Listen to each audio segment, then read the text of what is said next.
Greetings and welcome to the United States Transhumanist Party Virtual Enlightenment Salon. My name is Gennady Stoliarov II, and I am the chairman of the US Transhumanist Party.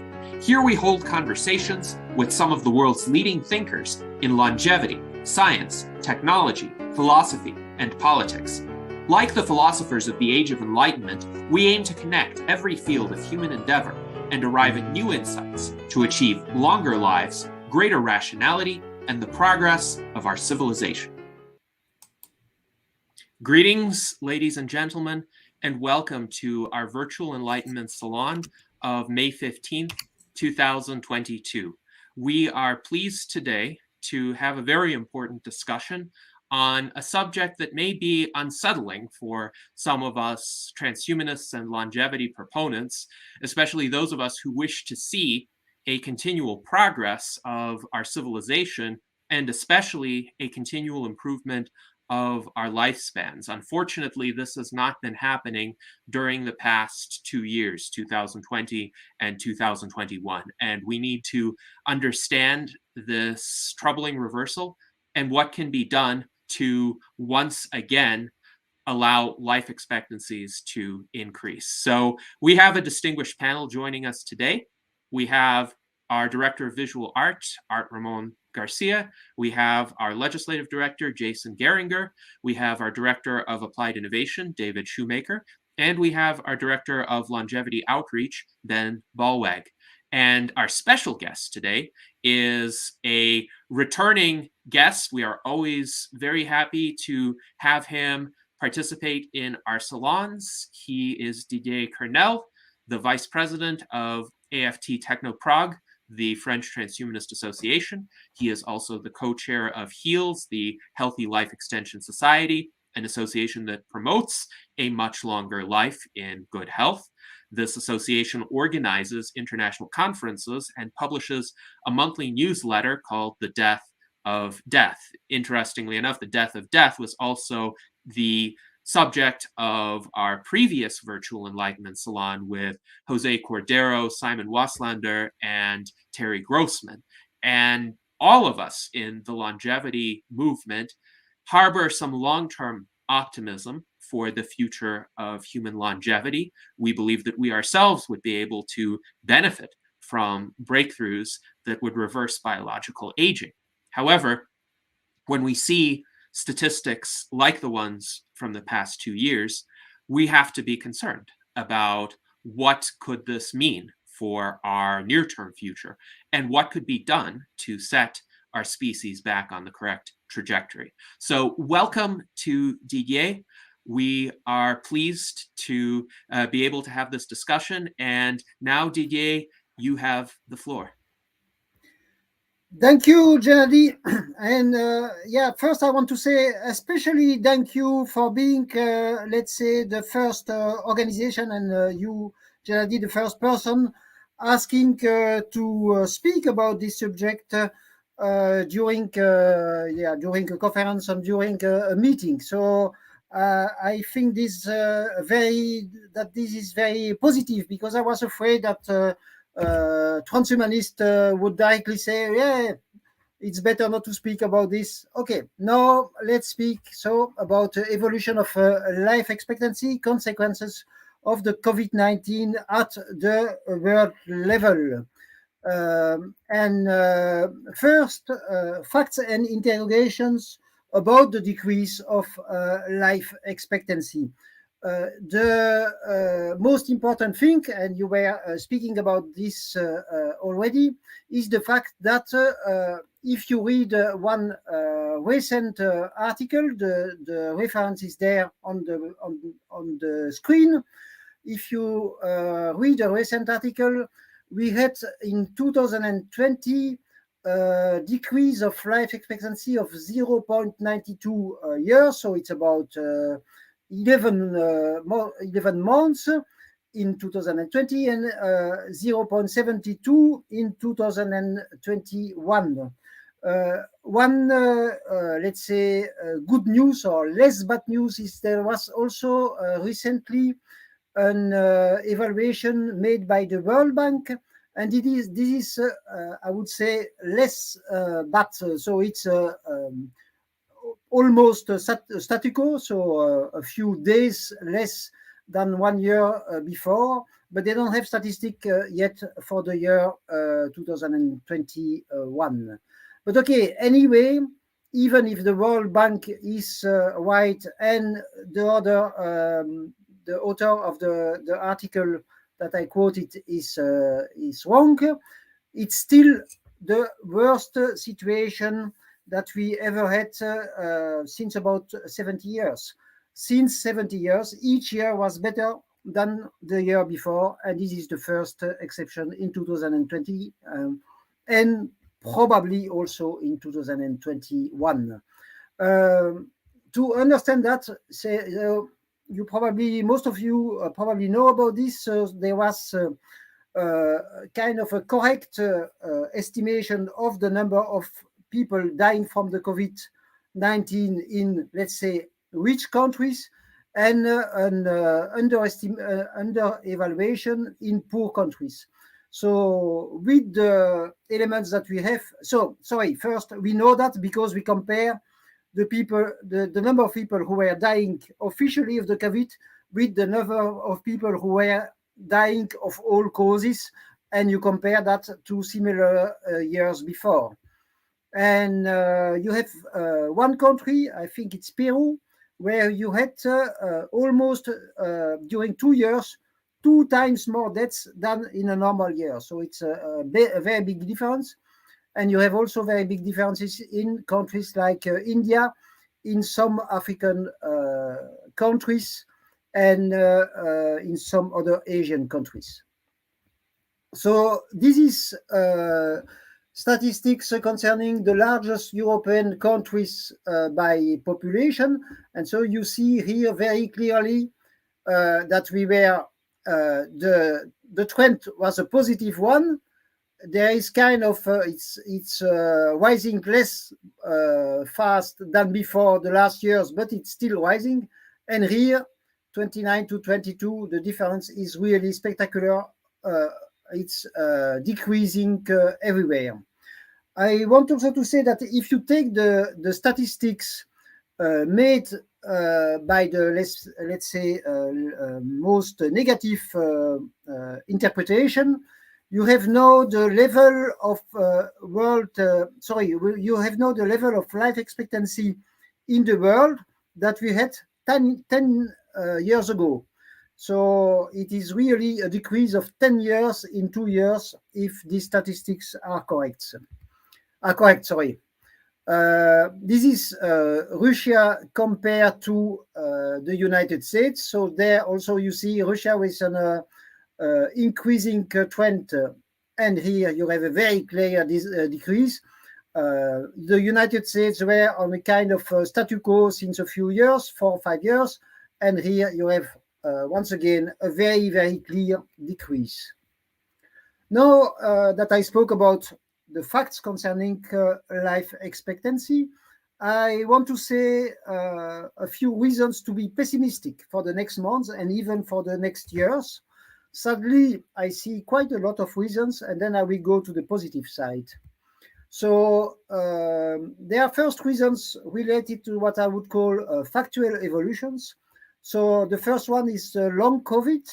When you see the literature concerning COVID, there is this phenomenon, this thing called long COVID, who seem to be, killing quite a few people faster when they had the disease than if they had no disease.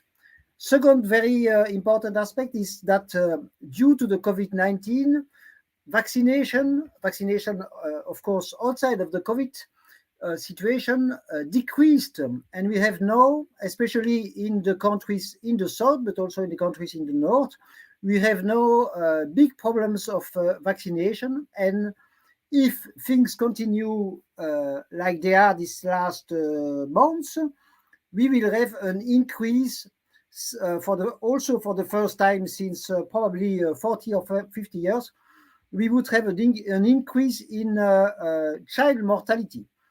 in the countries in the south, and even maybe in the countries in the north, maybe even in the rich countries.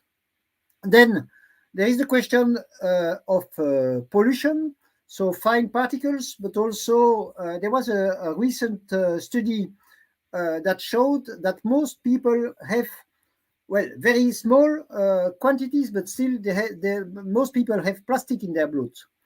And then also a last important aspect is the fact that since now 20 or 30 years, there is no progress concerning the life expectancy of super centenarians. So we have more people reaching 60 years old, 70 years old, 80 years old, 90 years old, 100 years old, but not 110.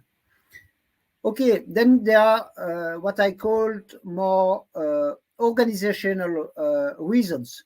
Maybe the first one is about this fact that we even don't know what is the life expectancy in the world. I show you two very different hypotheses, and this is kind of fascinating and depressing. Well, the fact that we even don't know what is happening globally for an indicator as simple as death, well, I mean good life in good health, the level of wealth, many of these questions are complicated, but the fact to know if you are dead or not, it's in 90% of the cases very clear. So why is it impossible to know about statistics concerning life expectancy? Sorry. Then there is this aspect that I called, and I could speak also about this complexification of the world. So with new technologies, many times in place of making things simpler, we are making things more complicated. It's bureaucracy, but not bureaucracy only in public administrations. Bureaucracy everywhere, laws for everything.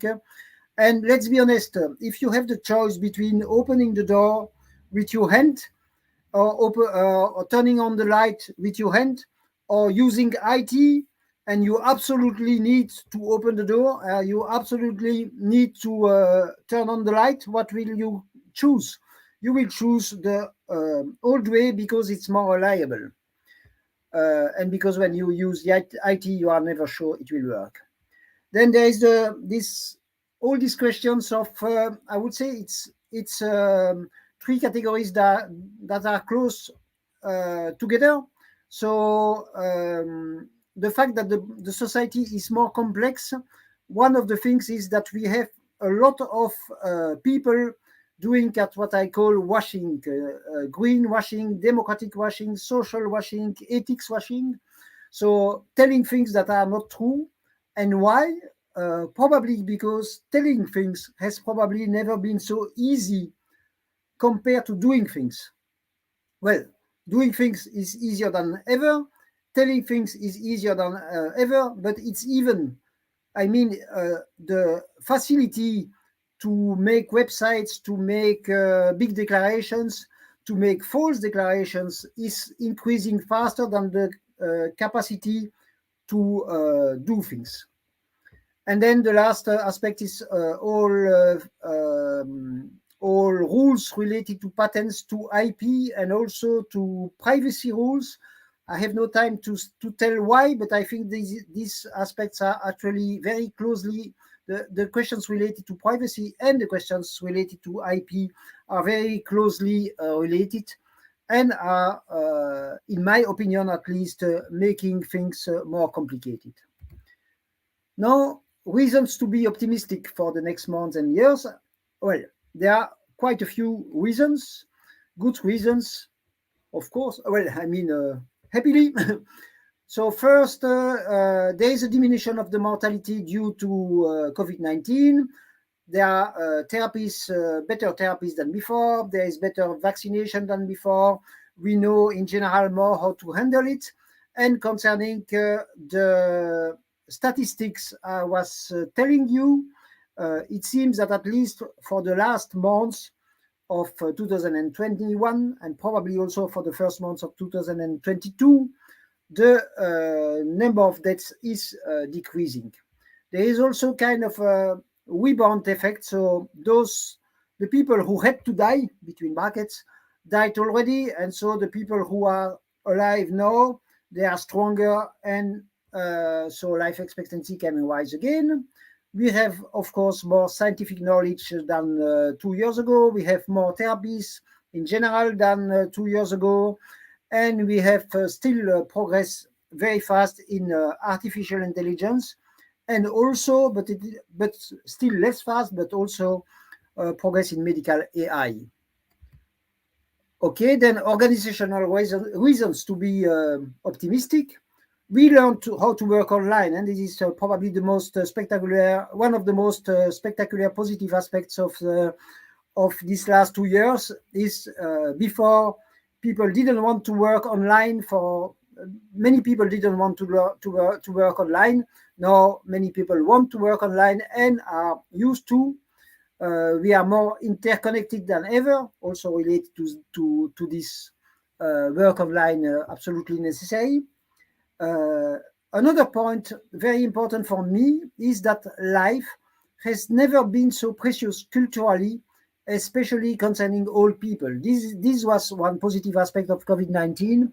We decided that life of old people was an absolute priority. And maybe last aspect is that we know that technological progress and life expectancy progress are not necessarily linked, and we are there to learn about this. This is maybe good that it happens with kind of a minor, in some aspect, epidemic. It would have been worse, of course, with a worst epidemic. Now, ideas for actions to increase life expectancy again, or to increase life expectancy, well, to start again, we don't know precisely if it is decreasing or not.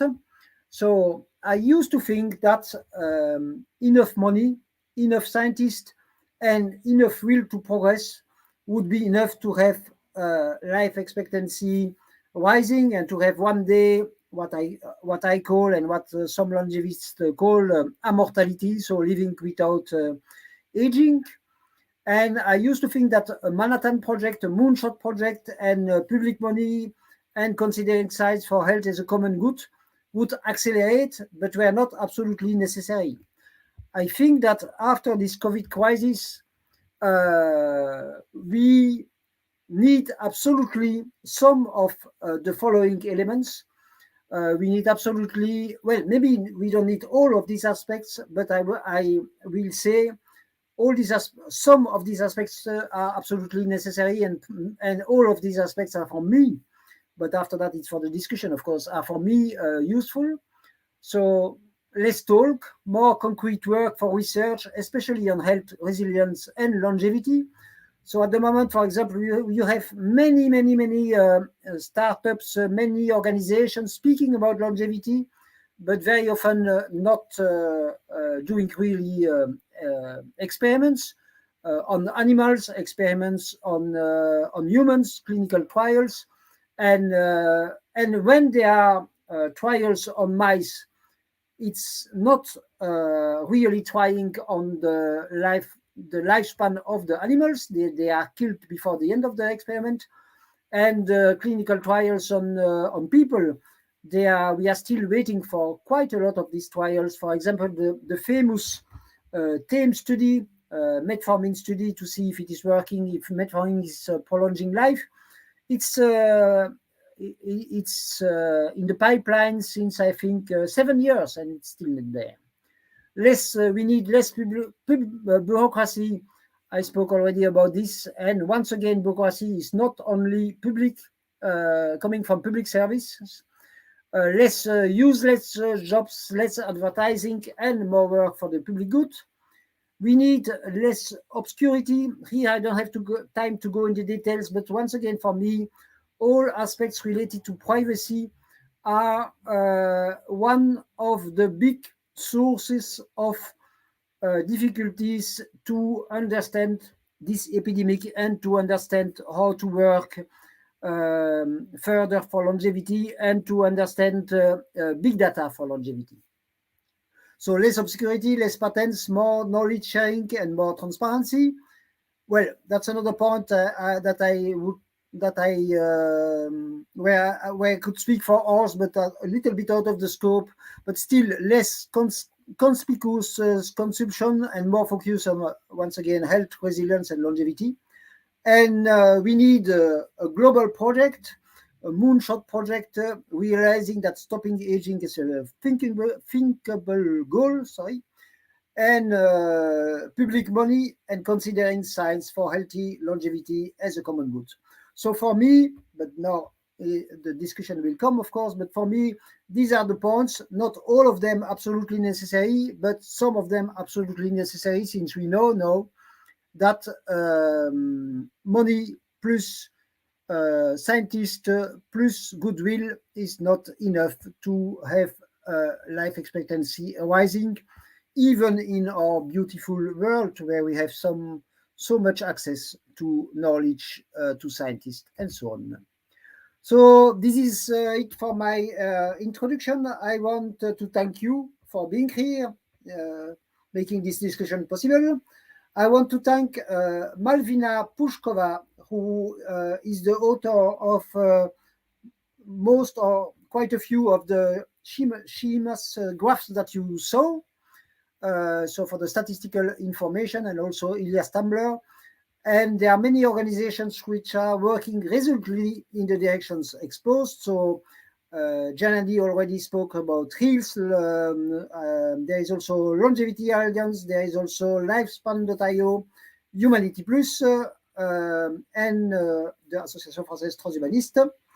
And so the newsletter, The Death of the Dead, is speaking about all these aspects, and you can read it in French, English, Spanish, Dutch, or German if you want. Thank you. All right. Thank you very much, Didier. We greatly appreciate your presentation, and it has already sparked some quite interesting audience questions. Before we get to those questions, I am curious about your remark regarding a lack of progress in supercentenarian lifespans. And of course, the longest living verified person was Jean Calment, who died at the age of 122 in 1997. However, recently, the second oldest person recorded in history died, and that was Kane Tanaka. Kane Tanaka lived to be 119 years and 107 days. And currently, Lucille Randon is the fourth oldest person ever recorded, and she is the oldest person alive today at 118 years and 93 days. And I remember a long period of time during the 2010s when the oldest person living at the time was about 115, 116, sometimes 117 years, like Emma Morano, for instance. But during the past decade, we did not reach a situation where the oldest person living was reliably 118 or 119 years. So I understand that's slower progress than we would like to see. But if Jean Calment is viewed as a statistical outlier, which he probably was, do you think a case could be made that there's still an overall slightly positive drift in supercentenarian lifespans? Well, the short answer for me is sorry, but no. I would say, if you take the first thing, the population is increasing in the world. The population of centenarians is increasing in the world. So just if you take kind of a normal proportion, you should have more supercentenarians because there are more centenarians, and you don't have so much more supercentenarians. Then you are right. We had one person. We have no. Well, this person who recently died, she was the second person ever. Okay, but just a few days more than Sarah Knaus, if I remember the name correctly. So it's really not a big difference. So the third person now is this French woman who is 118. But if you take a look at the official list on Wikipedia. It's easy to find. You will see that if tomorrow this French woman was going to die, the next one is only 115. So it means that very probably it will be again the situation as it was a few years ago.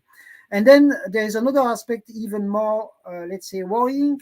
If you take a look at the list of the oldest men ever, you will see that there are almost no oldest, let's say, of the 100, I think, of the 100 oldest men ever, there are only something like 2 or 3 men who are still alive today. And the oldest man in the world at the moment, I think, is something like 112. So we are really not progressing. And if you take on the very long term, I always want to remind people that the first person to reach the age of 100 was very probably, it's almost sure, Terencia. It was the windows of Cicero, and she died when she was 103 or 104 years old, so more than 2,000 years ago. So we almost do not progress for this maximal lifespan. Now, this is all, let's say, kind of a pessimistic way to see, and but my conviction is once we will find a way to go ahead of 120, it will be almost directly, almost without limits, I would say, because there is no physical law making it impossible to go further, because we are pretty sure that there are many genetic aspects, and we know that other animals than humans can live longer. Even mammals can live longer than 120 years. But concerning the situation of the super centenarians now, no real progress since Jean Calment. Yes, thank you, Didier, for that assessment. And I have to say that's quite a reasonable way to view the situation. By the way, the oldest man alive today is 12 days away from being 113. So I hope he reaches that age. But the oldest man ever recorded was Jérôme Kimura, who died on June 12th, 2013, and he was 116 years and 54 days old. I wish we men. By the way, he was I always thought that the oldest person in the world was always a man. Always a woman, but this man was once the oldest person in the world. That's the exception. Otherwise, it's always a woman. And that was remarkable because Jérôme Kimura was interviewed a few years before he died, and he said very explicitly he wanted to keep on living. He wanted to live for as long as possible, and he practiced a healthy lifestyle. He was encouraging others to do that. And I think a lot of people mistakenly believe that as people become older, even today, as they become biologically frailer, they don't want to keep on living. That's not true for supercentenarians. Most supercentenarians will tell you they want to keep living for as long as possible. So it's unfortunate that there seems to be this asymptote in terms of maximum lifespan today. And what you're saying, Didier, is that because of the increase in global population, we are seeing an increase in the population of supercentenarians. So it is just probabilistically more likely that a few more of them are going to survive to kind of the asymptote itself instead of dying before reaching that level. Yes. Sorry to interrupt you. More precisely, we are seeing a very clear rise in the number of centenarians, which we are not really seeing a rise in the number of super centenarians. That's also one, let's say, one proof that sadly the maximal lifespan is not rising. Well, when I see no rise, it's almost no rise. If you take the number of centenarians, compare the proportion of centenarians compared to the number of super centenarians, probably it's less good. Almost certainly, it's less good today than it was 20 years ago. Now, the one important aspect, but that's, let's say, in very small differences. But one important aspect is that probably in the people who were supposed to be super centenarians before, there were more frauds than today, because the registration of births is better now than it was before, and because there is more control than before. So that's kind of to temper it a little bit. But anyway, what is almost totally sure is Jeanne Calment was living 122 years. Another woman was Sarah Knaus, was living 119, and we are not further today. Yes, and that is unfortunate. Now, in my end of the decade message on December 31st, 2019, I issued a set of 10 challenges to humankind for this decade. And one of the challenges was to reach, for one person, at least one person, to reach a lifespan of 125 years. And unfortunately, in order for this challenge to be satisfied now, mathematically, Lucille Randon has to survive.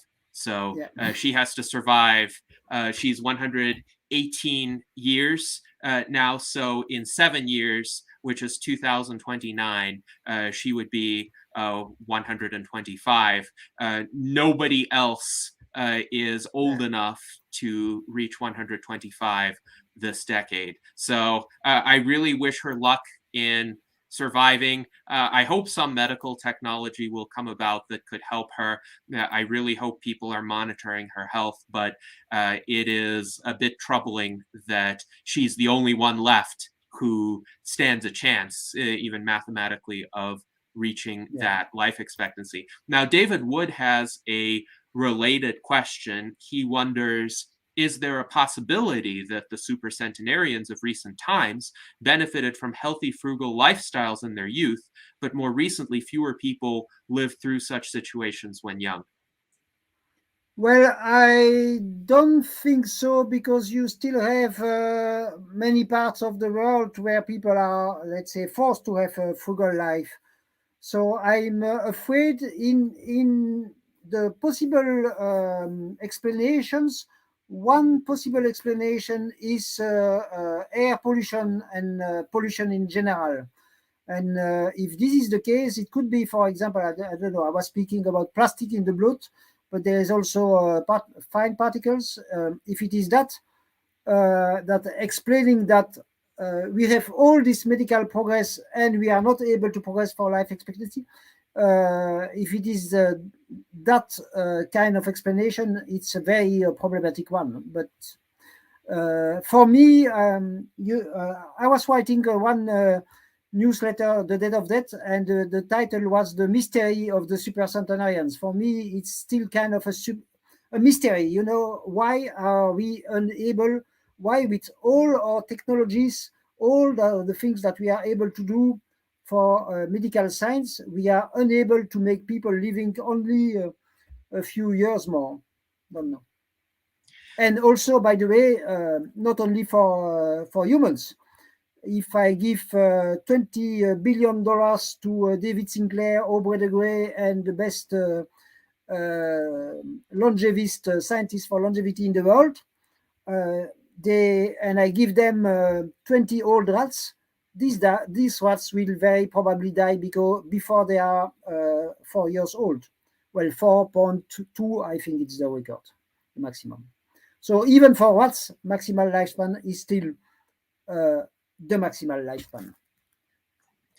Yes, and that's unfortunate, but I am curious about what is essentially the mirror image of David's question, which is in regard to changes in lifestyle habits that could be seen as beneficial. So when today's super centenarians were young, there still wasn't a good understanding of the benefits of exercise. And yes, some of them may have done heavy manual labor, but heavy manual labor isn't necessarily good for longevity.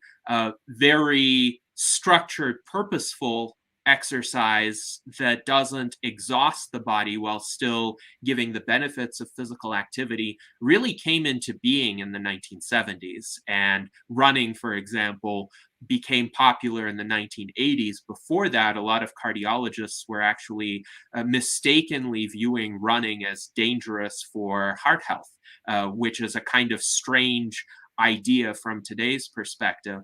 Likewise, diet and nutrition were not as well understood at that time. Some people, of course, pursued the traditional Mediterranean diet out of just a kind of historical emergence.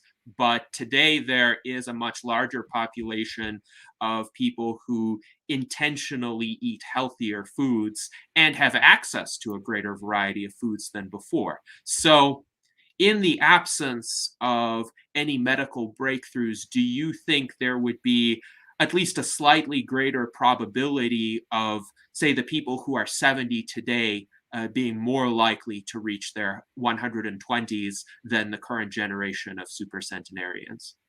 Well, yes, but slightly, like you said. And I would say for me, it's not so an important question. The most important question is really how to, how to break this maximal lifespan. But yes, I think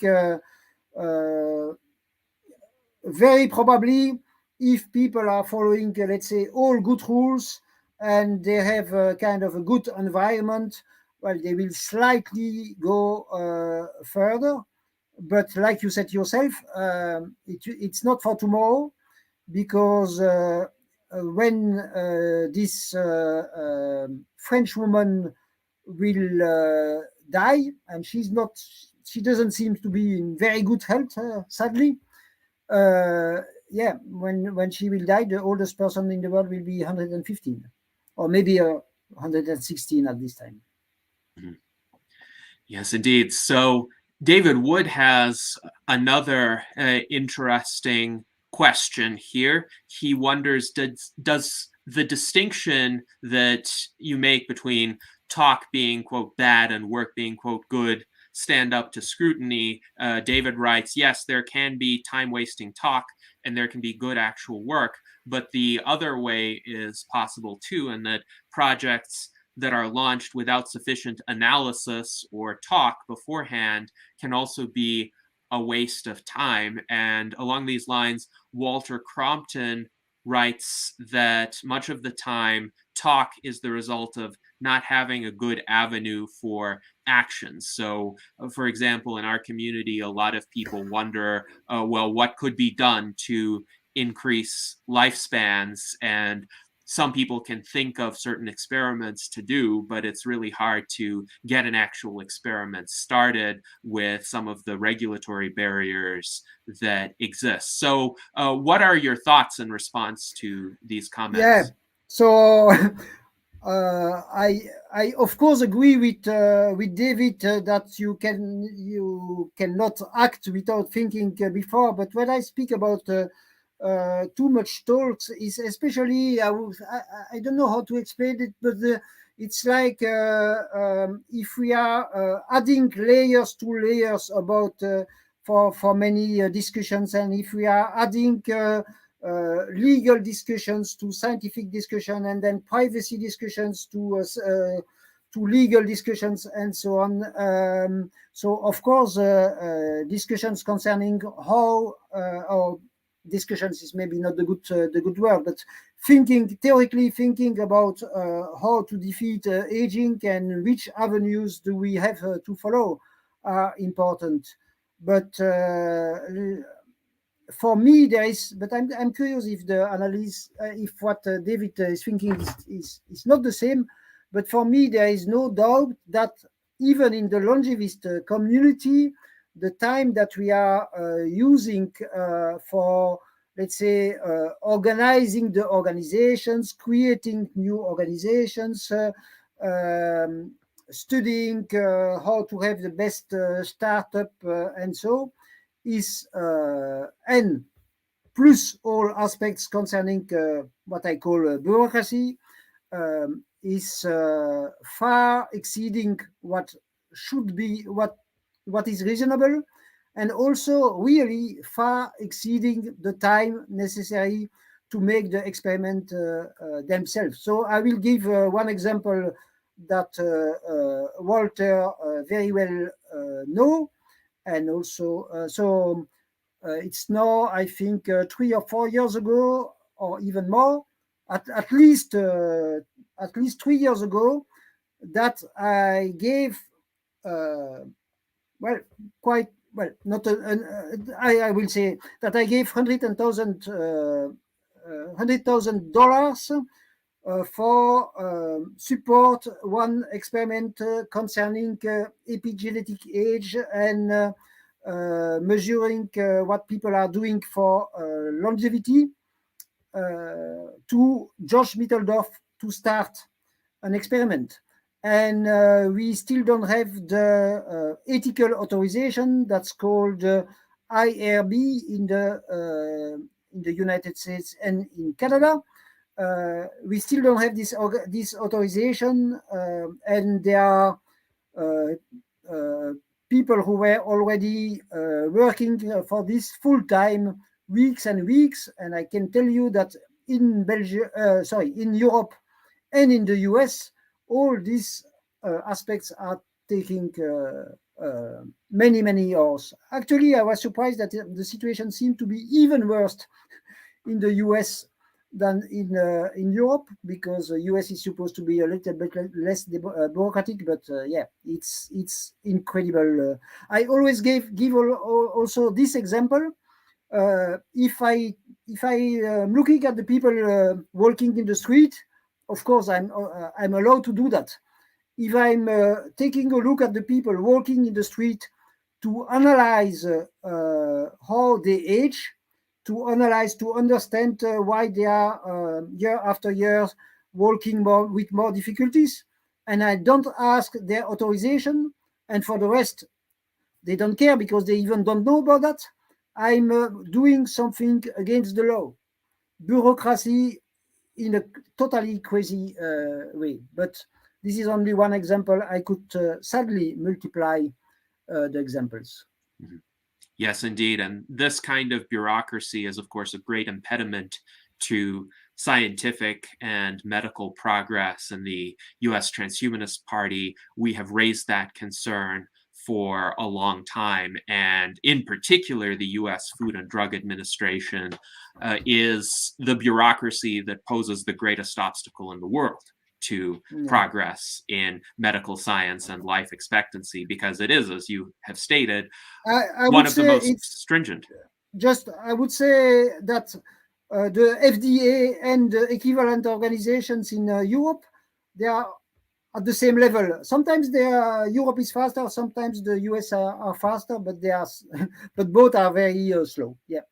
Yes, and unfortunately, often the other regulatory agencies in other countries, including in Europe, essentially follow the lead of the FDA. So they see the FDA as, quote, the gold standard of regulation. So if the FDA takes a certain approach, the other regulatory agencies, including in Europe, are more likely, at the very least, to take that approach. And there are some exceptions. For instance, it's easier to get metformin in most European countries than it is in the United States. But this is a troubling outgrowth of American global hegemony in general, that essentially what happens within the regulatory climate in the United States can restrain the rest of the world. And a more multipolar world would actually solve this problem to a certain extent. Now, I want to pose this question from David Shoemaker, who wonders, is the central issue to turn worldwide attention to a focus on longevity. And David, please feel free to elaborate if you have more to say in this regard. I do, actually, especially in light of current events. I think it may be harder to grab worldwide attention on any particular issue with, in my assessment, us moving away from a focus on globalism into more of a different geopolitical influences that need to be multilateral. So if the central issue is to turn worldwide attention, perhaps we're in not a better place than we were before the Russian-Ukraine war. Your comments? Sorry, I didn't get. Well, I will try to answer, but I'm not sure I got the end of the question. Anyway, of course, one of the important things is that we have to make, let's say, stakeholders and people understanding that aging is the cause of most diseases, and that it's possible to that it's probably possible to stop it. Of course, the conflict, Ukraine-Russian conflict, so the invasion is slowing down many things. And I wanted to say also in, let's say, my disappointment, because here normally we are going to speak more about COVID-19 and the consequences. One of my disappointments concerning COVID-19 was the fact that even when the people do understand that COVID-19 is killing mostly old people, so that it is a disease related to old age, well, it's like if they don't understand that we have to fight against aging, let's say. That's kind of a mystery, and I was hoping that, and I was not the only one, many longevists were hoping that it would be clear after a while, and it's still not the case, sadly. I also want to say something about, Gennady, you said, you were speaking about US having the lead.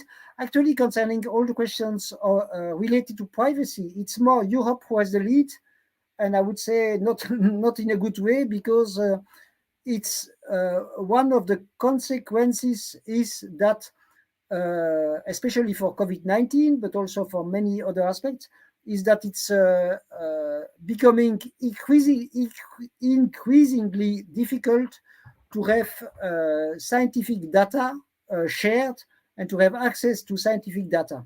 And I want to say that normally in the law, in the GDPR, the famous GDPR, there is an exception for scientific research. So there is normally no obligation for citizens to agree about sharing their health data when there is a scientific goal. There is also theoretically no obligation when there is a public health risk. But the fact is that now in Europe and actually in many countries,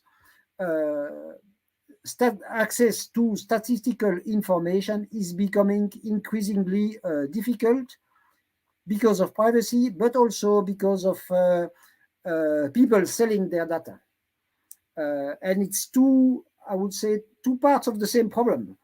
Because people are afraid to share their data, their health data. This health data is something with more value. Because it is something with more value, people will more try to sell it, and so on and so on. And when the people are more trying to sell it, people will be more afraid. So it's kind of a vicious circle.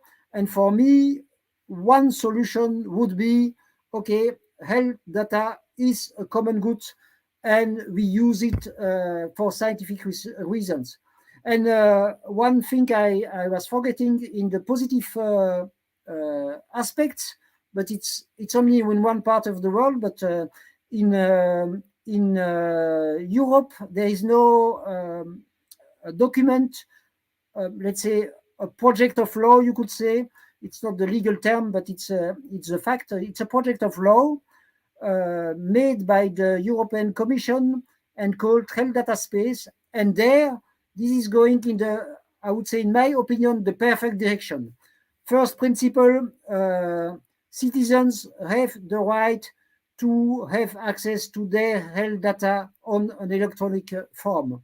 Second principle, all this health data has to be, let's say, with interoperability.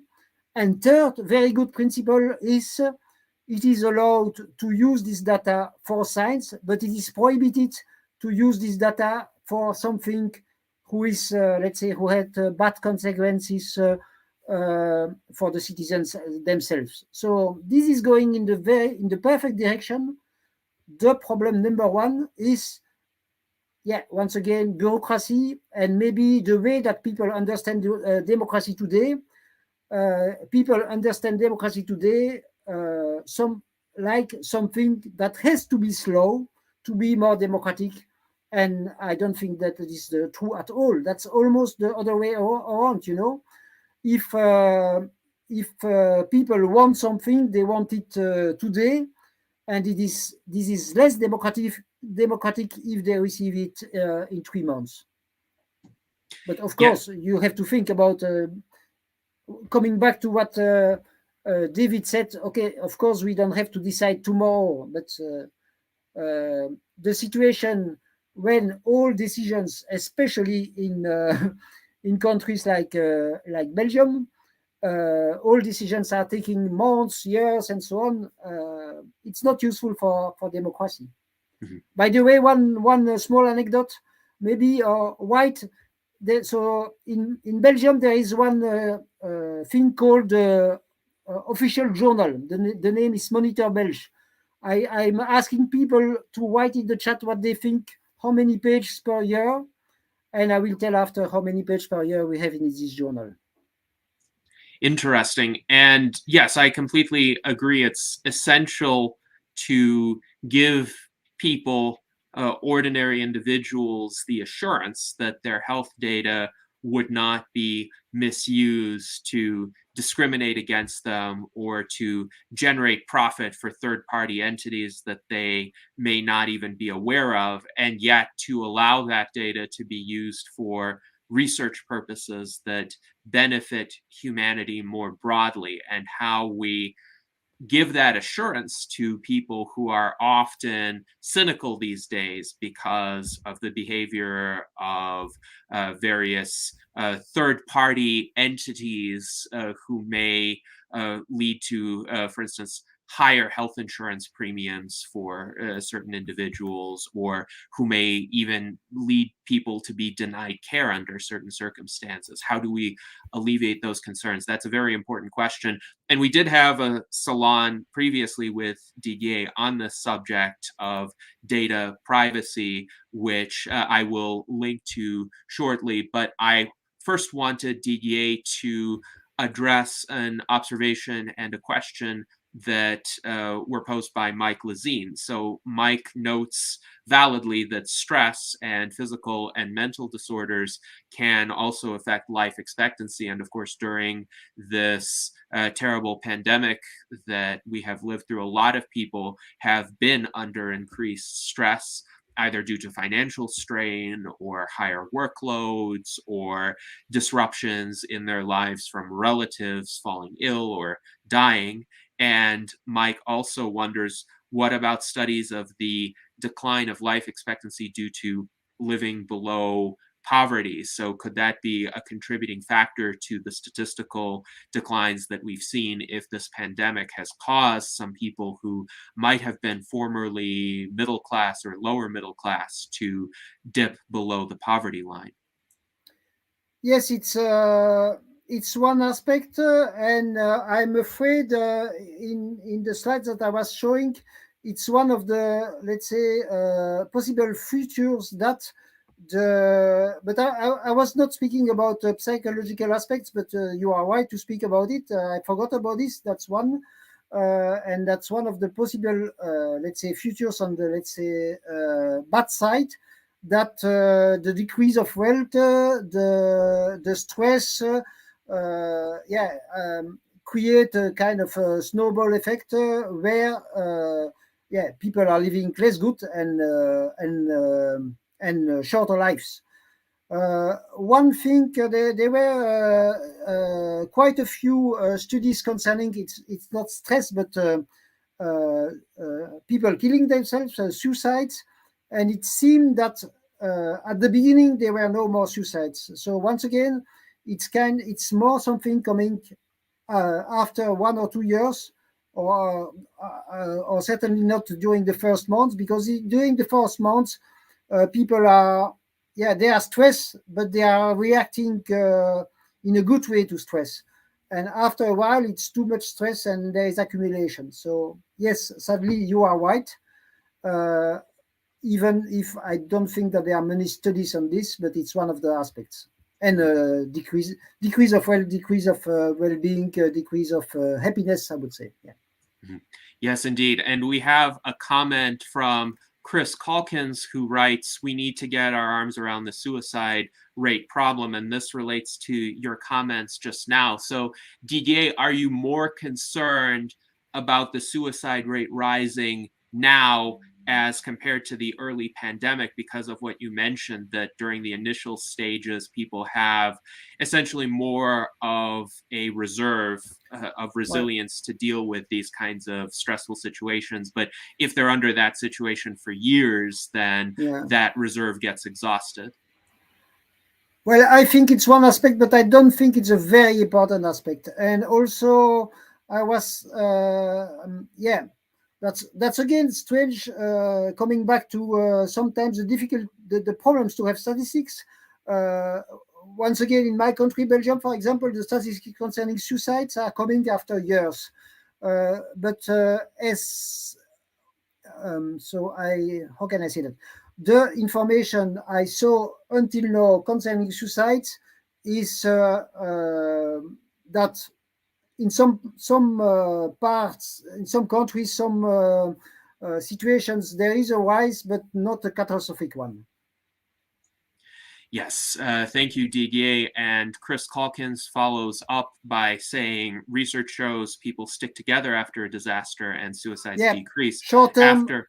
Mm-hmm. Yeah, that's what I was trying to say. Short term, better.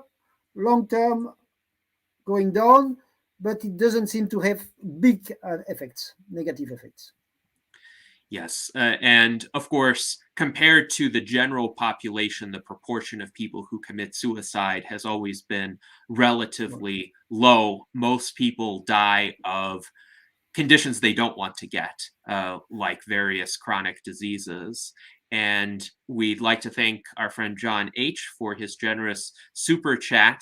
He also points out there has been a market decline recently, and the wealth effect has been replaced by the poverty effect. So if people no longer have this means of maintaining some of their wealth, which a lot of people have done through increases in the stock markets of the world recently, and if that reverses and the stock markets begin to sink, if inflation continues and people encounter various forms of scarcity through supply chain disruptions, do you see that combination of causes as having the potential to extend this decline in life expectancy? Yes, I would say very clearly, not the fact that stocks and shares are going down directly, but the consequence with a recession, yes, that's for sure. Even if, but it seems, for reasons not very clear, but it seems that the crisis in 1929, so 90 years ago, almost 1 century ago, it seems that there was no decrease of life expectancy, and people don't understand why. But okay, very clearly, if the recession has for consequence that, especially for people in the South, that they cannot eat enough, and that's not totally hypothetical, because, for example, of the fact that China is stopping exportation, that the trade can slow down, then it can start a snowball effect in the bad direction. Yeah, Yes, but indeed. that's more, let's say, general economic questions. It's not in the let's say in the things that we can change for us transhumanists. So I think the goal must be more in science. Yeah, but of course, still I agree with you. So David Shoemaker has this observation that life expectancy has increased when focusing elsewhere, for instance, reducing deaths at birth. But that has been the case throughout the past century and a half, essentially, where infant mortality has declined, giving birth has been safer. And yes, it's true that in earlier periods in history, a lot of the mortality was during the earlier years of life. And if people survived those earlier years, their remaining life expectancy wasn't as long as it was today, but it might have been, say, 10 years shorter. So, Didier, do you see any differences from that historical pattern in recent years, or are those improvements continuing? So before COVID time, the situation, like you said, the fact that people die when they are children played no role anymore for the life, or almost no, was not that was almost not anymore important in the countries in the north, but was still more or less important in the poor countries in the south. And that is why the life expectancy was rising faster in the poor countries than in the rich countries. Now, during this COVID time, like I said, what we have is that vaccination is decreasing, that global economic level seem to be also decreasing. So we have a risk that child mortality will rise again, since for the first time, for the first time this century, and for the first time since 70 years. I don't know if I answer your question, or if there was also another part of the question. David, do you want to follow up in regard to this question? Yes, briefly. We had a discussion in the chat as well about this, and the point that I want to talk about is that life expectancy statistic is skewed by the fact of lower women and babies dying during the birth process or early years of the baby's life. So as we look back historically, we see a rise as we move into modern times. But I want to go back to your earlier comments where you were focusing on super centenarians or even centenarians. And maybe that's a better judge of really the life expectancy that we're looking for. Politicians, that's an area that the USTP is very interested in, tend to look at statistics, and they can be misled by statistics. I think people in this movement understand the statistics, but somehow it can be skewed outside of this. So I think you're on the right track talking about centenarians, super centenarians, and using that as a better guide. That's really what I want to say. Okay, yeah, thank you. Yes, one comment. So I said the number of super centenarians is not rising, but before the COVID times, what was positive is that the life expectancy of people reaching the age of 60 or 70, this life expectancy was still rising, except in the US, but for the rest, it was still rising. It was rising less in Europe than in other countries. It was rising more in Asian countries, well, in some Asian countries, China, Japan, Korea, South Korea, and so on. Yeah, but it was still rising. But now, once again, it is very probably stopped, but we don't know for how long. And of course, we hope not for long. Yes, I definitely hope so as well. The US is, of course, quite a unique situation because, in addition to some deleterious cultural factors that don't exist as much in Europe, I would say a culture of reckless risk taking and substance abuse among middle aged males in particular.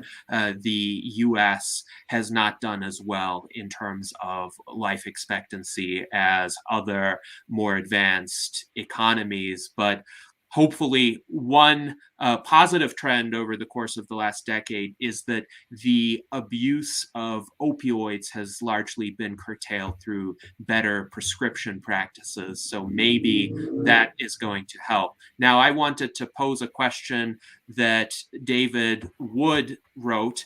He stated presumably some medical trials go ahead with their institutional review boards being agreed much more quickly. For instance, the recent COVID vaccine trials, which were relatively quick by FDA standards, not quick enough in my view, but much faster than most of the trials that the FDA oversees. So he wonders, what is the difference in those other cases where the approval seems to be so protracted, even for something like Josh Middledorf's study that seems to be very safe to undertake? Well, first for Josh, sorry.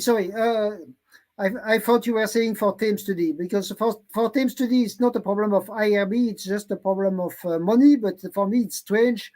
It's still strange that it's about $30 million. Well, I mean, for one state, or even for some billionaires, it's kind of small money. So I really don't understand why. Concerning the example that I was giving for Josh Mitteldorf, I think one big problem is that for big organizations, they know how to do it. They have lawyers, they have people who did that already. So it's easier for them to follow the rules. And also on the other side, the people who are working for the IRB, they had already contacts. So but then why was it going so fast for COVID-19? That's clearly for me because at some time of the epidemic, people were very afraid that it would kill even more people than what happened. So they were very willing to accelerate. So actually, once again, going slow is not is in many cases going less democratically, less efficient, with less efficiency than going fast. Well, let's say just you are studying a question, and then you stop to study this question during 2 weeks, and then you come back to the question. Of course, it's too complicated. It's more complicated for you. You forgot about all aspects. So it's precisely the same for clinical trials. It's exactly the same for all things who are asking too many bureaucratic aspects. The fact that things are slowed down just by itself is slowing down other aspects. Yes, and for me, maybe I didn't think I was going to speak about that, but for me, there is one kind of miracle solution, at least when one administration or one organization is competent, is to say, okay, you have to decide in in French, that's délai de rigueur. I will Google that to find it in English, but it means that you have to decide, for example, within 1 year or within 2 months, and you have no way to escape this. And if you don't decide, that's a system that works in France. when the administration, in many cases, when the administration is not deciding, they are supposed to accept. So they have good reasons to work really in time, because otherwise they are unable to refuse. So this system, when there are rules, you are obliged to answer in X days, X months, and so on, should be, especially for clinical trials and especially for everything concerning health, for me, an absolute obligation. Yes, and there are actually some bureaucratic systems that I'm familiar with which have those kinds of rules in place, mandatory response timeframes, or what are called deemer provisions, where a proposal is deemed approved if it's not disapproved within a certain time period. Yeah. But I can completely understand the challenge that a bureaucrat or an official would have if that person is tasked with reviewing more proposals than perhaps is possible for a single mind to process, and then the actions on those proposals are intermittent, as you said. There may be questions posed and then a response several weeks or several months later, and that person has to once again shift their focus toward that particular proposal, but that person may be reviewing tens or hundreds of other proposals. So I would say it's not really a problem of democracy, it's a problem of bureaucracy, which is quite a bit undemocratic, I would say. When you put forth questions for a vote, that could also be a time-consuming process because you have to organize the election, but there's only so much that people can actually vote on and process as well. And the vote would be more along the lines of, do we pursue this broadly phrased initiative or do we not pursue it? Ordinary voters just don't have the time or capacity to fully understand the details of a given proposal. Even if the text is placed before them, most voters are not going to read, unfortunately, but that is just the reality. So the bureaucrats kind of stand in the place of the citizenry, and they do have the time, ostensibly, because it's part of their jobs. But if the bureaucracy is stretched thin, if it's understaffed, then some of the same problems emerge, and that could be part of the issue. Now, David did ask about the Josh Middledorf project in particular, and you answered that question. He has a broader question here. What data do we have about the actual causes of delays in useful projects? So you mentioned a few. One of them is that the bigger companies, the bigger applicants, are better able to navigate the system because they have access to attorneys and lobbyists, whereas a smaller initiative might just kind of be stuck within the system because the people running that initiative don't have as many connections within the bureaucracy. They don't know which levers to pull.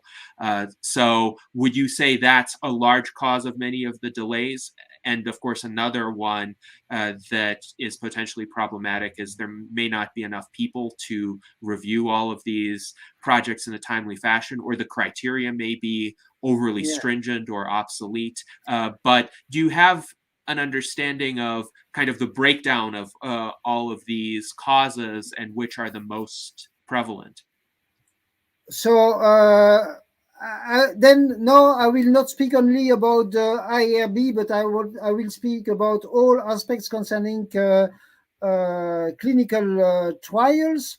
So clinical trials are very slow because, you know, there are three phases: phase 1, phase 2, phase 3, and normally each phase has to be separated, and normally also each phase is taking time. So that's the reason. But so with the COVID-19, we saw that it is not absolutely necessary to have all these stages one after the other, and that we can work faster. Another very important aspect is the fact that the laws concerning, so during World War II and also during the years 50s, 60s, and even 70s, there were ways to make clinical trials who were, well, during the war, of course, totally inhuman, killing people and so on. But after the war also there were ways to work with, well, for example, people from Africa, and to make experiments without their consent and so on. So now we have very, very, very strict regulations to protect people taking part to clinical trials, and it is such a very strong. There are such very strong rules that even for people who are well informed and who want to take part to clinical trials, this is almost impossible to take part and to accelerate science.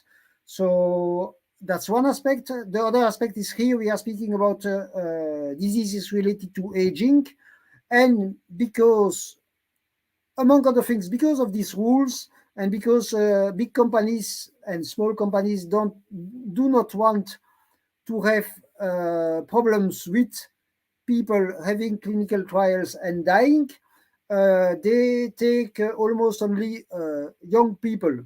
So this is also slowing down clinical trials, and of course this is not using for clinical trials the most the people who are the most similar to the people who will take the drugs, old people. Then there is also another aspect very important, not related to delays, but in the US, and also, but more recently in Europe, there is an obligation to publish the results of clinical trials. There is an obligation, but in many cases it's not with an effect. So it is also very much slowing down the process, the fact that there are experiments made and there is no publication. So there are people who will, well, organizations who will start again the experiment. And then, last but not least, because of all these rules, very, very complicated, to test a new drug, the cost is now, the average cost to have a new drug is something between $1 billion and $2 billion. So it's absolutely gigantic. So it means that it's only possible for big companies. So of course it is slowing down a lot all aspects related to clinical trials. That's in short. But okay, and still in short, that means that even if you, generally you are too young, and me, we want to take part to clinical trials also because we are sick and we are well informed and we want to go as fast as possible, it will not be possible. And even if for some reasons we are allowed to do it, there will be problems for publication because we are not following the ethical rules. But for me, the ethical rules, the first ethical rule should be science is there to save lives, and medical progress is there to save lives. So all things being equal, we have to go faster and better. Mm-hmm.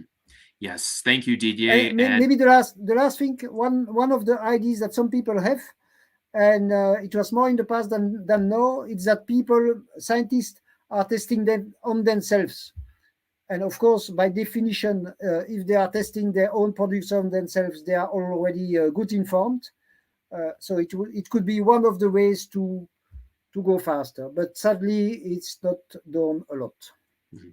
Yes, I completely agree with you in your remarks, Didier. And interestingly enough, next Sunday, May 22nd, one of our guests is going to be Liz Parrish, who very famously was patient zero for combination gene therapy back in 2015. She was also our vice presidential candidate in the 2020 US presidential election. So we will receive an update from her, but she was a pioneer and still is in the longevity field because she had the courage to undertake that kind of testing on herself. But of course, not everybody is going to have that degree of courage. And so if that is what is needed for progress, then progress is going to be slower than it otherwise would be.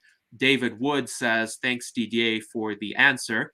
The conclusion seems to be we longevists need to become more skilled in the relevant legal and contractual skills. And certainly we could use more people with that skill set in our community. Now, I wanted to ask just to stop. Yes. In some way, I disagree. I sometimes I studied law myself, and but I think I say that sometimes so jokingly, but don't ask a lawyer if you have a legal problem. We don't need good lawyers. We need people who simplify the existing rules. And to simplify existing rules, sometimes you need to use no lawyers. But okay, I'm kind of joking, but not entirely. We need laws and rules that the average citizen is able to understand, and we need laws and rules that don't need lawyers to be understandable. Yeah. Yes, and certainly we want transparency in all of the laws so that an ordinary citizen could understand them. Yeah. I would say it may be better for laypersons who are not lawyers to have some degree of legal knowledge and acumen so that they could be aware of the issues without having some of the undesirable financial incentives that lawyers have, and also so that we can discern some of the tricks that lawyers sometimes engage in order to kind of maintain their employment. And that can be a genuine issue, including within our own community. But I wanted to ask Ben Ballweg, our Director of Longevity Outreach, if he had any questions or comments about the subject. And also, Ben, if you have any of your own research that points to this problem of declining life expectancy and how it might be addressed, please feel free to share. I'm going to talk without acknowledging my sidewaysness. I studied public health a decade ago, master's program, and what we learned about extending life expectancy was not so much focus on health interventions, but to improve people's economy, lifestyle, stuff that really didn't seem to be involved with health so specifically, but very much did. That was like the most upstream causes of people living longer and healthier, was if they had better lives in general. So I don't know if you have any thoughts for how we can increase people's life expectancy through not working on health interventions so much in the next in the near to midterm future, Didier. You mean outside of, let's say, medical progress? It's not that you, well, of course, there are ways to make life expectancy rising through what, let's say, some people say what your mother told you when you were young, not too much, not eat too much, not take too much risk, and so on and so on. And there are more sophisticated ways to improve your health with what we know already. But once again, in a country like US and even more Belgium and even more Japan or South Korea, we are already so high that there is not so much progress more to be done without breaking this top of 100. 100 years is still the limit for most people. So, and so 100 years is still the limit for most people. 95 years for most, 100 years for most women, 95 years for most men, sorry. And the average life expectancy in the richest and best countries is already 85 years for women and 80 years for men. So there is still something to win with, let's say, the science that we already have and the knowledge that we already have, but not so much to win. Let's say 10 years. After that, we really need some radical discoveries for longevity. Yes, indeed. And it's interesting because there are lifestyle practices and societal circumstances that could help people live somewhat longer. And this, according to Dr. Terry Grossman, whom we spoke with during last week's Virtual Enlightenment Salon, this would be bridge one in terms of getting people to live to the time when biotechnological interventions are widely available. And Chris Calkins writes, education is core in his view. And there is some evidence that people who are better educated, also people who are materially better off, tend to live on average longer. For instance, the most prosperous counties in the United States have life expectancies analogous to a lot of Western European or East Asian countries where there is a high life expectancy, like Japan and South Korea. On the other hand, there are places, for instance, in the rural deep South in states like Mississippi, where the life expectancy is in the 60s in the United States. So on average, the US life expectancy is lower than in Europe or in Japan, but a lot of that lower life expectancy is due to those less prosperous pockets. And if you take a fairly well-off, materially well-off and educated American, that person's life expectancy is going to be similar to that of a materially well-off and educated European. Not really, because okay, I understand. Of course, well, in let's say most parts of, well, probably all parts of the world, people who are more educated, people who are richer, are living longer, and also people who are living in let's say more wealthy places. Okay, but of course. So this is the situation in the US. So in New York, for example, in the state of New York, the state of California, life expectancy is much higher than in Mississippi. But in Europe, it's also, I would say, almost, of course, the same situation. So I mean, in my country, Belgium, Flanders, it's richer than Wallonia, and there's people in Flanders live longer than people in Wallonia, and people in the north of France live shorter lives than people in the south of France. And in some areas of the UK, there are also very low life expectancy, but in some areas in the UK, there is also very high life expectancy. So you see the average in the US is lower than the average in Europe. The highest points are higher in Europe, higher than the highest point in the US, and so on. Lowest points, lowest.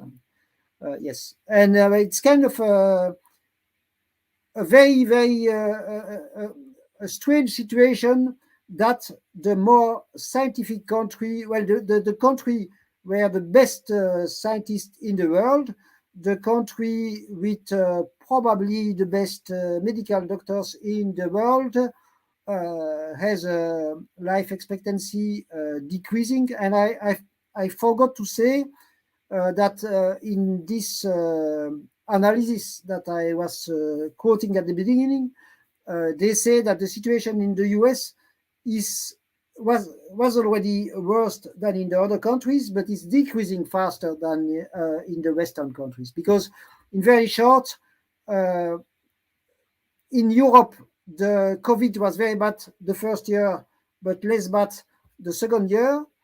In the US, there was bad both years, if I remember correctly. But in either, anyway, it was worse in the US than in the average European countries.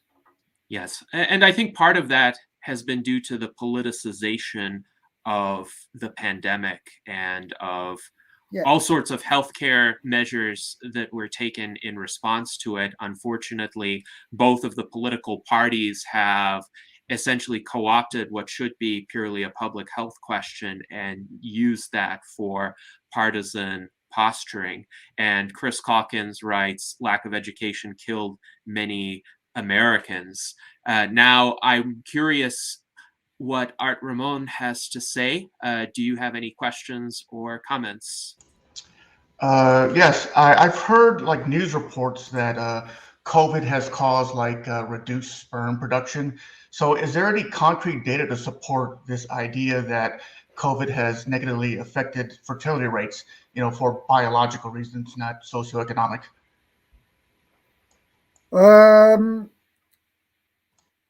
One of the things in the study is that the fertility rate is not decreasing. I didn't read any big study saying that there would be a big decrease of fertility. So the short answer is for as far as I know, concerning the, let's say, the long COVID, fertility decrease is not a problem or not a big problem. And this is an interesting question or observation more generally. To what extent has this pandemic affected birth rates? Because I would imagine just intuitively fewer people would choose to have children during this very turbulent and uncertain time in world history, when they don't know what is going to happen to them or what is going to happen to their children. And yet there have been other periods of history in which a surprising number of people was born despite extreme hardship faced by the parents. So Didier, I wonder if you have any data about whether birth rates decreased during the pandemic, notwithstanding trends in fertility, but just due to people choosing not to have kids. Yeah. So, well, first there was this, at the beginning of the epidemic, there was this kind of joke, people don't have anything to do, so they will make babies. But it was not at all the case. And at least in Europe, I don't know, I will not say what I don't know. So I didn't read statistics concerning other countries. But in Europe, it's very clear that there was a decrease of the number of babies during the COVID crisis. For the rest, I will advise you to read the study, because I know that they are speaking about this aspect. And just somebody told me that in this article it was written that there was no problem of fertility, but I don't remember all details because it's a quite long article. Mm-hmm. All right, thank you, Didier. And we have a great super chat from our friend Alan Crowley, who writes, thanks for another great discussion in the salon and in the gallery, referring to our YouTube chat, which is always filled with quite interesting and fascinating comments. And our audience is in its usual peak form today. So thank you to everyone who is participating. Yes, go ahead. If I may say so, this was, once again, thanks to you, the first time I was speaking largely about this. And of course, what I think are the best solutions are certainly not the best solutions. But I think it's really important to, and maybe we were not discussing enough about really the, let's say, the heart of the problem. Why were we this time unable to fight efficiently against the COVID-19 with all all what we had. And so the document that I made will be made available also for further discussions. And of course, I will be very happy to continue this discussion with all people interested in this, or to see more ideas concerning this very important problem. Once again, this is the first time in our history, since 70 years, that there is a decrease in life expectancy, while the rest is not changing so much, and while technological progress is still there. So, yeah, of course, I know that there was the COVID, but it's not the first time that there was an epidemic. That it's not the first time that there were big things happening in the world, and it's the first time that life expectancy is decreasing. Well, I want to say it again. Yeah. Now, what about the Spanish flu pandemic of 1918 to 1922? I think that also led to a significant decline in life expectancy. Yes. I said the last 70 years. So World War II, of course, and World War I, and then the flu. But the flu of after the World War I had many aspects, many specific aspects. First, a big part of the world population was exhausted because of 4 years of war. So during the flu, it was more killing. It was killing many young people because they were exhausted, and also it seems because they were not protecting against the flu, and older people were protected against the flu. Another aspect is statistics were less reliable. So actually, we don't know really if it was 20 million deaths or 50 million deaths. It used to be people saying more 20 million deaths. Now they are more saying 50, but actually we don't know. Okay, yeah, and what can I say? And people who say, oh, it's not that bad COVID-19 because we had the flu. Well, of course, I agree. The flu of 1 century ago was worse than this flu. But I mean, the technology was totally something else than what we have now. So saying it's not that bad because we had the flu 100 years ago is, for me, not a good answer. Yeah. Yes, and I agree with you. The Spanish flu pandemic killed more people than World War I. And right now, COVID-19 has killed over 1 million people in the United States, according to official statistics. Probably the actual mortality is even higher. And this is a greater death toll than any war that the United States has been engaged in. The deadliest war in U.S. history was the American Civil War, where about 600,000 people died. So COVID is more destructive by far. Now, Jason, Garrett, yes, go ahead. And at the world level, at the moment, yeah, COVID-19 killed more people than probably all wars together since maybe 20 years. Because we have less wars in the world also. This is positive. Of course, this is a pre-Russian Ukrainian situation, but at the moment there are not so many deaths there, but yeah, that's another question, and things are not going very positively there, of course. Yes, of course. And this is, I would say, the most troubling situation in the world right now because of the existential risk. I have written yesterday that we are in the year of the great filter, because I don't think the probability of nuclear war has ever been higher than it is this year, and it will most likely never be higher again if we manage to survive this year. But it's true that in terms of the absolute number of deaths from the Russia-Ukraine war, it is in the tens of thousands right now. And that's terrible and tragic, but it's 2 orders of magnitude at least lower than the deaths from COVID. So COVID is still by far the more destructive phenomenon right now. The real risk of the Russia-Ukraine conflict is the risk of escalation. Now, David Wood writes regarding the dip in life expectancy in 1918 to 1920, the curves of life expectancy in our world in data all show the curves moving upward again from 1921 onwards. So this could be a sign of hope that once we're past the worst of this pandemic, we could see life expectancy rebound. Once again, I certainly hope so. Now, Jason writes that the decrease in the statistics for life expectancy is what he would expect to see. And the fact that we don't see maximum lifespan slowly rising is also what he would expect to see.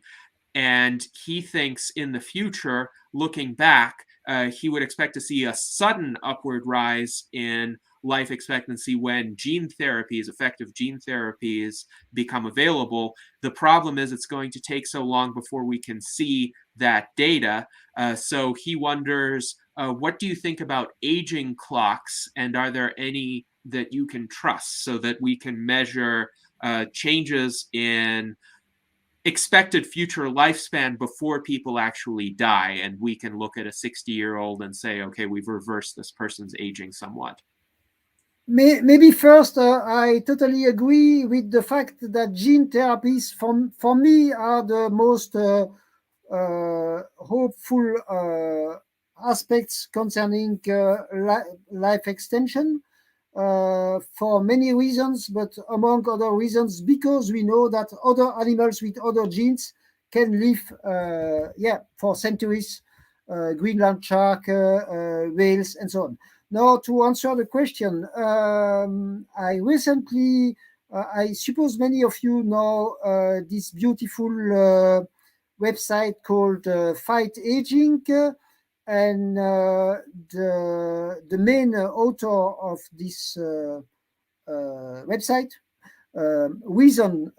recently wrote an article saying epigenetic clocks are not, well, it was not what we was writing precisely, but I will summarize in my way to summarize it. Epigenetic clocks are not the solution as long as we don't prove that they are really related to, let's say, physical aging. And I think that epigenetic clocks are something interesting, but they are a little bit too much.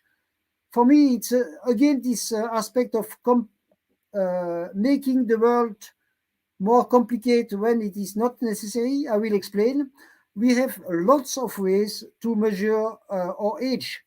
We have lots of ways to measure our age that we know already since centuries. So we have our lung capacity, we have our heart capacity, we have our strength, grip strength, we have the aspects of our skin, we have gray hair like me, and the hair in general, many other aspects. So I'm convinced that if you put all these aspects where you don't need any big technology, where you don't need big technology except to handle data, if you put all this data together, you can see if a therapy is useful or not. And epigenetic clocks, for me, are kind of, let's say, how can I say that? It's a way to measure age that looks great because it's sophisticated, but I'm not sure at all that it's so great. And for example, there was recently, well, not so recently, but there was recently one sort of clinical trial where epigenetic age was supposed to be back 2 years in 6 months.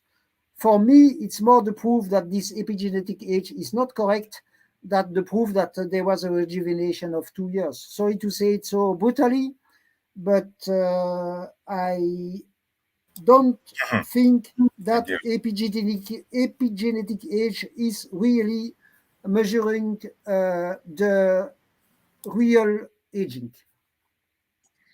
Jason, do you have any follow-up to that answer?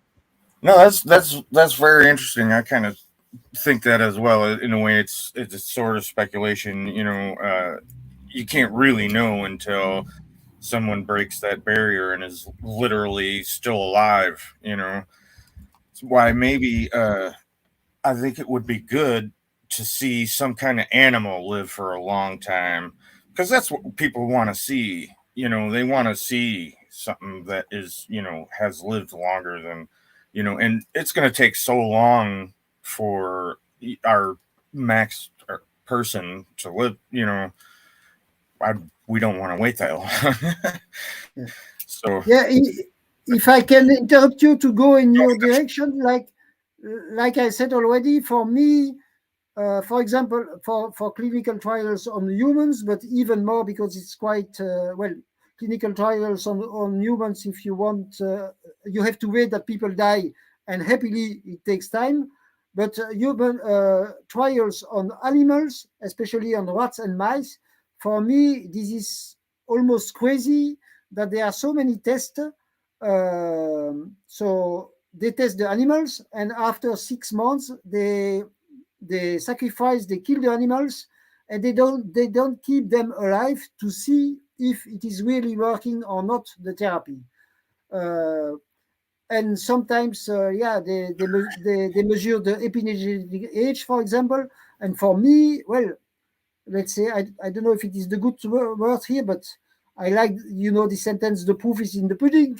Well, the proof that longevity therapy is working with mice and rats is just to have mice and rats living longer than other mice and rats untreated. So I don't understand. I will put in the chat the link to the article that I was quoting. And I want to say also, I was asking, but nobody did it. I was about complexity of the world. In Belgium, the official journal with laws is 100,000 pages a year in average. So it's impossible for the citizens to read everything. It's even impossible for lawyers to read everything. And in this 100,000 page, you have probably at least 1,000 pages concerning health aspects. Indeed, that complexity can be overwhelming to laypersons especially, but to scientists as well. I think we have time for 2 more questions in this session, though certainly this ought to be an ongoing discussion. David Wood writes, are gene therapies likely to make the biggest difference to lifespan? And he points out that in the recent YouTube debate between Charles Brenner and Aubrey de Grey, Aubrey actually argued cogently against that view. And I believe Aubrey's argument was we need to have all 7 of the types of damage repair identified in the SENS program taken care of and addressed at least somewhat before we start to see significant increases to maximum lifespan. Do you agree with that statement from Aubrey? I very respectfully, and I'm not joking, disagree with Aubrey for the simple reason that these 7 or 9 causes of aging, they are causes of aging for all animals, and well, for most animals, or at least, and probably, very probably, or certainly for all mammals. And there are mammals and other animals who live already longer than humans. So if you can, let's say, change the genes in a way that the 7 or 9 causes of aging are killing us in 2 centuries in place of 1 century, we reach the goal at least for 1 century. That's the very short answer. But of course, it's not so simple. But because changing 1 gene for some very specific diseases is quite easy. Changing many genes related to aging is, of course, a lot more complicated. But on the other side, yeah, they are very, they are animals who are very similar. I give always the example of a chameleon in Madagascar. There is the shortest living chameleon, living vertebrate, the shortest vertebrate living on Earth is a chameleon of Madagascar, and other chameleons in Madagascar can live for 5 to 10 years, and they are very similar biologically and genetically. So there is not so much to change. But of course, that's the optimistic way to see it. I could go also more in the details. For example, you can also imagine that you don't change a gene, but you find some product who is changing, who is sufficiently changing the way genes are, let's say, working, and then you also win many years. But I know that Aubrey has this idea that you need to, let's say, to handle all things. Otherwise, we will not, all these aspects, otherwise we will not progress. So I hope he's wrong, but he knows more about all these questions than I do. Yes, thank you for your answer, Didier. And I've linked here to the debate between Aubrey de Grey and Charles Brenner. It is well worth watching, and David Wood agrees. He says Aubrey's argument is essentially we would need very large numbers of different gene changes to slow down the rate of aging. Hence, his recommendation is to focus on damage repair and removal instead. Chris Calkins writes that perhaps advances in understanding telomeres will help, and this is what Dr. Bill Andrews focuses on in his research. And we had a very productive Virtual Enlightenment Salon with Bill Andrews in October of 2021. I would encourage everyone to take a look at that. And Liz Parrish also, by the way, it's also about length of telomeres. Yes. Yeah. Absolutely. So with regard to our last question for today, this comes from David Shoemaker, and he observes that the general public perceived victories such as the victory in World War II with optimism about the future, whereas after the COVID-19 pandemic, or in the later stages of this pandemic, there prevails a climate of pessimism, including about super longevity. So the world wars, and I think here David probably means both World War I and World War II, they were perceived as one, whereas COVID is perceived as a truce. We haven't eradicated the virus yet. And David says perhaps super longevity is perceived as a war we cannot win, and therefore perhaps winning over death is important to articulate as a possibility so that we can rally public opinion on the side of helping to reverse this decline in life expectancy. So what are your thoughts on that, Didier? I think this would be a good subject to conclude our session with. Well, maybe first concerning the past, be careful not to think that's kind of sometimes transhumanists are a little bit also thinking that in the past people were more positive. Actually, after World War I and after World War II, there were many people very, very depressed, and the fact that the world was over was a good news, of course, but they were, well, after World War I, it was kind of civilization proving that that it can destroy itself almost, or that actually that is barbary the good word, that barbarian ways to act could become normal. And after World War II, there was the first use of nuclear weapons, and so many people were also rightly quite afraid. Now, coming back to the COVID-19, it's too early to know, I would say, if people will perceive it after a few years as something that we defeated and we are progressing again. it's too early to say. I was in the optimistic camp the first months after the beginning of the COVID. I'm now in a kind of a pessimistic side because I see the negative consequences for sure concerning life expectancy for 2020 and very probably for 2021. But it could be that after that it starts again and that we are starting medical research, scientific research faster than ever. Yeah, we don't know yet. Sorry to be. Maybe my answer is less good than the question, but yeah, we don't know.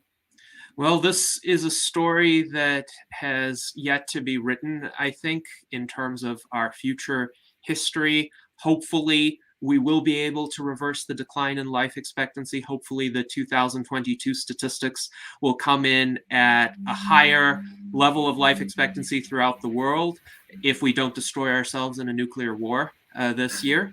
But that story too remains to be written. Thank you for joining us, Didier. This is an important subject to discuss, and certainly it's a conversation that needs to continue. And until next time, next Sunday at 1 p.m. U.S. Pacific time, 4 p.m. U.S. Eastern time, live long and prosper.